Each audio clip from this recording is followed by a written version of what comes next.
आपने एक कहावत तो जरूर सुनी होगी कि जैसे को तैसा, अर्थात बुरे के साथ बुरा होता है और अच्छे के साथ अच्छा ही होता है। ये कहावत इस कहानी में एकदम फिट बैठती है जो कहानी हम शुरू करने जा रहे हैं। साथ ही साथ इस कहानी से हम जानेंगे कि एक चोर पढ़ाई लिखाई के बारे में क्या सोचता है और शिक्षा किसी के लिए कितना ज्यादा महत्वपूर्ण है, चाहे वो अमीर हो, गरीब हो या एक चोर ही क्यों ना हो। नमस्कार, मेरा नाम है धनंजय और आप देख रहे हैं रियल स्टडी विथ माइंड। आज हम शुरू करने वाले हैं class 10th English footprint without feet या सप्लीमेंट्री के सेकंड चैप्टर का हिंदी एक्सप्लेनेशन, जिसका नाम है द थीफ स्टोरी, जिसका अर्थ होता है चोर की कहानी। यह बहुत ही प्यारी कहानी है जिसको लिखा है रस्किन बॉन्ड ने। आपको सुन के ये कहानी बहुत ही मजा आएगा। तो चलिए शुरू करते हैं। तो बेसिकली इस कहानी के दो मेन कैरेक्टर हैं। पहले का नाम है अनिल, जो एक सीधा साधा इंसान होता है, और दूसरे का नाम है हरी सिंह, जो कि एक चोर होता है। तो इस कहानी की शुरुआत होती है चोर से, अर्थात हरी सिंह से। हरी सिंह कहता है कि जब मैं अनिल से मिला तो मैं एक चोर था और मेरी उम्र 15 साल थी। मैं एक ऐसा चोर था कि चोरी करते वक्त कभी भी पकड़ा नहीं गया था। जब मैं अनिल के पास गया तब वो रेसलिंग मैच देख रहा था, अर्थात कुश्ती देख रहा था। अनिल की उम्र 25 साल थी और देखने में इतना सीधा साधा और दुबला पतला था कि मुझे लगा इसके विश्वास को जीतकर इसे आसानी से लूट सकता हूँ। लेकिन विश्वास जीतने के लिए पहले मुझे उससे मित्रता करनी होगी, और मित्रता करने के लिए मुझे उससे बात करना होगा। बात करने के लिए कोई उपाय निकालना होगा। मुझे कोई उपाय नहीं मिला तो मैंने उसकी तारीफ ही कर दी। मैंने कहा, आप भी तो पहलवान दिखते हो। हालांकि मैं जानता हूँ कि वह भी मेरे जैसा दुबला पतला इंसान है, फिर भी मैंने उसकी झूठी तारीफ कर दी कि आप भी पहलवान दिखते हो। ये सुनकर अनिल ने मेरी तरफ देखी और कहा, हाँ, जैसे कि तुम पहलवान दिखते हो, बेवकूफ। थोड़ी देर के लिए तो मैं शांत हो गया और सोचने लगा अब क्या करूं। बाद में मैं नम्रता से कहा कि हाँ, थोड़ी बहुत पहलवानी कभी कभार कर लेता हूँ। थोड़ी देर बाद अनिल मेरा नाम पूछता है। मैं अपना नाम हरी सिंह बताता हूँ और मन में सोचता ही रहता हूँ कि क्या तुम मुझे बेवकूफ़ समझे हो कि मैं तुम्हें अपना असली नाम बताऊंगा।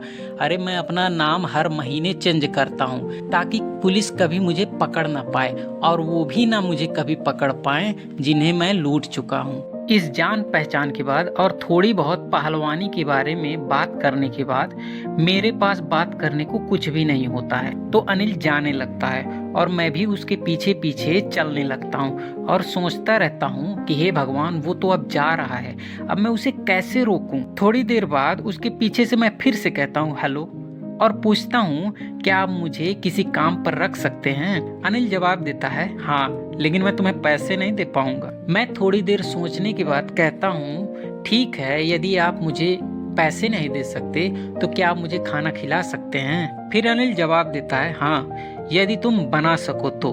मैं खाना बनाना तो नहीं जानता था, लेकिन फिर भी मैं कह देता हूँ, हाँ, मैं खाना बनाना जानता हूँ। तो अनिल कहता है, ठीक है, यदि तुम खाना बनाना जानते हो तो मैं तुम्हें खाना खिला सकता हूँ। उसके बाद वो मुझे अपने रूम पर लेके आता है। उसका रूम जमुना स्वीट शॉप्स के ऊपर ही होता है। वो मुझसे कहता है कि तुम्हें इसी बालकनी में सोना है। उस रात मैं जो खाना बनाया था वो इतना बेकार था, इतना बेकार था कि अनिल खाने के बजाय वो खाना स्ट्रीट डॉग्स को दे देता, अर्थात कुत्तों को दे देता है, और मुझे डांटता है और कहता है चले जाओ यहाँ से। मैं वहाँ से नहीं जाता हूँ और जाके वहीं बगल में बैठ जाता हूँ। मैं उसको देखकर आकर्षक तरीके से मुस्कुराया। वो भी मुझे देखकर मुस्कुराए बिना नहीं रह पाया। थोड़ी देर बाद वो मेरे पास आया और मेरे सर को थपथपाया और कहा, कोई बात नहीं, मैं तुम्हें खाना बनाना सिखाऊंगा और तुम्हें लिखना भी सिखाऊंगा, जोड़ना सिखाऊंगा, घटाना सिखाऊंगा और पूरा का पूरा सेंटेंस बनाना सिखाऊंगा। मैं बहुत ही ज़्यादा खुश हुआ क्योंकि मैं जानता था एक बार मैं पढ़ना लिखना जान गया, शिक्षित हो गया तो इतना ज़्यादा पैसा कमाऊंगा, इतना ज़्यादा सम्मान कमाऊंगा कि किसी ने कभी सोचा नहीं होगा। मैं अनिल के लिए काम करके बहुत ही ज़्यादा खुश होता था। सुबह मैं चाय बनाता था और चला जाता था बाजार सब्जी वगैरह खरीदने के लिए, और जो पैसे बचते थे उसमें से मैं 1 रुपए डेली चुरा लिया करता था। कभी कभी तो मुझे ये लगता था कि जो मैं पैसे चुरा रहा हूँ उसके बारे में अनिल जानता है, लेकिन इसके लिए उसने मुझे कभी भी डांटा नहीं। और अनिल ने मुझे बताया था कि वो पैसे अनियमित रूप से कमाता है, अर्थात फिक्स नहीं होता पैसा कि कब कितना आएगा। उसने बताया था कि वो एक मैगजीन के लिए काम करता है। जब मैगजीन प्रकाशित होता है, मैगजीन छपता है, तब जो पैसे मिलते थे उसी से उसका महीने का गुजर बसर होता था। कभी कभी तो महीने के अंतिम सप्ताह के लिए उसे पैसे उधार भी लेने पड़ते थे, क्योंकि वो पैसा घट जाता था। लेकिन जब अगला चेक आता था तो उस चेक से पैसे को लेकर बाहर जाता था और खूब अच्छे से सेलिब्रेट करता था। एक शाम वह नोटों के बंडल के साथ घर आता है और मुझे बताता है कि मैंने पब्लिशर को एक बुक बेची है और उसी का ये पैसा है। उस रात उसको गद्दे के नीचे पैसे छिपाते वक्त मैंने देख लिया था। मुझे उसके लिए काम करते वक्त 1 महीना हो गया था और शॉपिंग करते वक्त 1 रुपया चुराने के बजाय मैंने कोई भी गलत काम नहीं किया। हालांकि मैं चोरी कर सकता था, क्योंकि अनिल ने मुझे दरवाजे की चाबी दे दी थी और मैं खुशीपूर्वक अंदर बाहर आ जा सकता था। अब मैं अनिल का सबसे ज्यादा विश्वास पात्र साथी बन गया हूँ और यही कारण है कि उसको लूटना बहुत कठिन है, क्योंकि किसी एक लालची व्यक्ति को लूटना बहुत आसान है, क्योंकि वह चोरी को बर्दाश्त कर सकता है। लेकिन किसी केयरलेस मैन को लूटना और विश्वास पात्र को लूटना बहुत ही कठिन है। कभी कभी तो एक केयरलेस आदमी नोटिस भी नहीं करता है कि उसे लूटा जा चुका है और उसे लूटने का सारा मजा बेकार हो जाता है। अब मैंने दृढ़ निश्चय कर लिया है कि मुझे अब चोरी करनी ही है, क्योंकि अगर पैसे को मैं नहीं चुराऊंगा तो पैसे को ले जाके बाहर सेलिब्रेट करेगा मित्रों के साथ और सारे पैसे को उड़ा देगा। और आखिरकार मुझे वो काम करने के पैसे भी नहीं देता है। शाम हो जाती है और वो बिस्तर पे सो रहा होता है। हल्की चंद्रमा की प्रकाश बालकनी में जाती है और उसके बेड पर गिरती है। मैं सिचुएशन को समझते हुए फर्श पे बैठ जाता हूँ और ये सोचने लगता हूँ कि अगर पैसे इस समय चुराता हूँ तो सुबह में 10:30 पे जो एक्सप्रेस ट्रेन लखनऊ के लिए जाती है, मैं उसको आराम से पकड़ सकता हूँ। मैं कंबल से बाहर निकला और रेंगते हुए अनिल के बेड के पास गया। अनिल शांतिपूर्वक सो रहा था। उसका चेहरा इतना साफ था कि उतना मेरा भी चेहरा साफ नहीं था। उसके चेहरे पे कोई भी दाग धब्बे नहीं थे। मेरे हाथ गद्दे के नीचे गए और नोट को खोजा और नोट को बाहर खींच लिया बिना आवाज किए। मैंने उसके सांसों को सुना जब वो मेरी तरफ मुड़ा। मैं थोड़ी देर के लिए चौंक गया। अरे कहीं वो मुझे देख तो नहीं न लिया। तुरंत मैं सड़क के नीचे आया और भाग के बाहर चला गया। जब मैं रोड पर आया तो मैं दौड़ना शुरू कर दिया। पैसों को मैं अपने पजामा की डोरी में बांधकर कमर में रख लिया और धीरे धीरे चलते हुए मैं सारे नोट को गिन लिया, जो कि 50-50 के 600 रुपए थे। अब मैं इन पैसों से 1 या 2 हफ्तों के लिए एक अमीरी वाला जीवन आराम से जी सकता हूँ। जब मैं स्टेशन पर पहुंचा तो मैं टिकट भी नहीं लिया, क्योंकि अपने जीवन में मैंने कभी टिकट ली ही नहीं थी। मैं सीधे प्लेटफॉर्म पे गया और वहां जाके बैठ गया। लखनऊ एक्सप्रेस ट्रेन चलना शुरू कर देती है। चाहता तो मैं उसे वहां दौड़ के आराम से पकड़ सकता था, लेकिन मैं ऐसा नहीं किया। पता नहीं क्यों थोड़ी देर के लिए मैंने हिचकिचाया और सोचा, क्या ये सही है ऐसा करना? उसे लूट कर चले जाना क्या सही है? जब ट्रेन चली गई तो प्लेटफॉर्म पे मैं अपने आप को अकेला पाया। मेरे पास कोई आइडिया ही नहीं था कि मैं अब क्या करूं।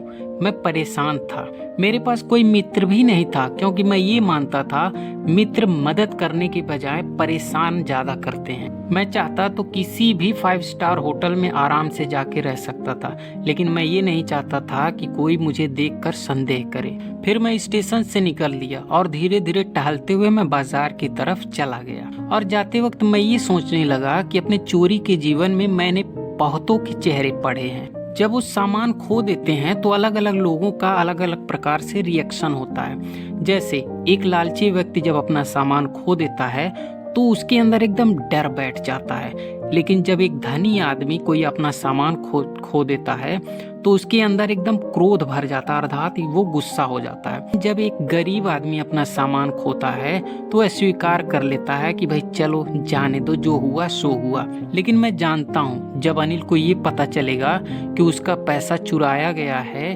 तो उसके चेहरे पे केवल सैडनेस आएगा, दुख आएगा। इसलिए नहीं कि बल्कि उसका पैसा चोरी हो गया, बल्कि इसलिए कि उसका विश्वास पूरी तरह से टूट गया है। मैं एक खुले मैदान में गया और बेंच पे जाके वहां बैठ गया। उस रात बहुत ठंडी थी, क्योंकि नवंबर का महीना था और उसी रात बारिश भी शुरू हो जाती है।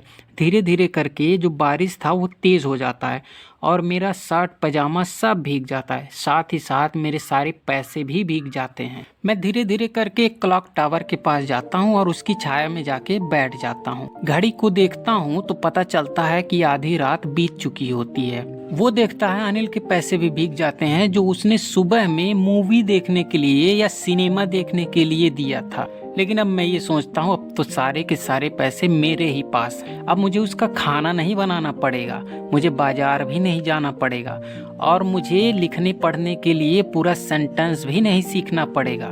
लेकिन ये क्या हुआ? ओ माय गॉड, मैं तो भूल ही गया था चोरी के उत्साह में कि जो मैं सेंटेंस बनाना सीख रहा था, अगर मैं वो सीख गया तो कुछ 100 रुपए से कहीं ज्यादा पैसे मैं आराम से कमा सकता हूँ। चोरी करना बहुत ही आसान है और पकड़े जाना भी आसान है, लेकिन एक बड़ा आदमी बनना, एक चालाक आदमी बनना और एक सम्मानित व्यक्ति बनना कुछ उससे अलग ही है, अर्थात उससे कहीं ज्यादा कठिन है। मैंने अपने आप से कहा कि मुझे वापस जाना चाहिए यदि मुझे पढ़ना लिखना सीखना है तो, और मैं बेचैनी महसूस करते हुए वहां से वापस अनिल के पास चल दिया। और मैं सोचने लगा कि पैसे चुराना बहुत ही आसान है, लेकिन उसे बिना पकड़े जाना, वापस लौटाना, वापस रखना बहुत ही मुश्किल है। मैंने दरवाजा को बहुत ही शांतिपूर्वक खोला और चांद की रोशनी में दरवाजे के पास जाके आराम से खड़ा हो गया। अनिल अभी भी सो रहा था और मैं धीरे धीरे खिसकते हुए उसके बिस्तर के पास जाता हूँ और अपना हाथ मैट्रेस अर्थात गद्दे के नीचे डालता हूँ और पैसे वहीं पे रख देता हूँ। मेरा हाथ उसके चेहरे के इतना नजदीक होता है कि वो जब सांस लेता है तो वो उसके सांस को मैं महसूस कर पाता हूँ। पैसे रखकर मैं अपने हाथ तुरंत बाहर खींच लेता हूँ। अगली सुबह मैं देर से उठता हूँ। अनिल पहले ही उठकर चाय बना चुका होता है। उसने अपना हाथ मेरी तरफ किया। उसके उंगलियों के बीच में 50 के एक नोट थे। मेरा हृदय डर से भर गया। मुझे लगा कि वो जान गया है कि मैंने कल रात को क्या किया था, लेकिन नहीं, मुझे वो बताया कि अब तुम्हें डेली के डेली तुम्हारे काम करने के पैसे मिलेंगे। मेरी आत्मा भर आई।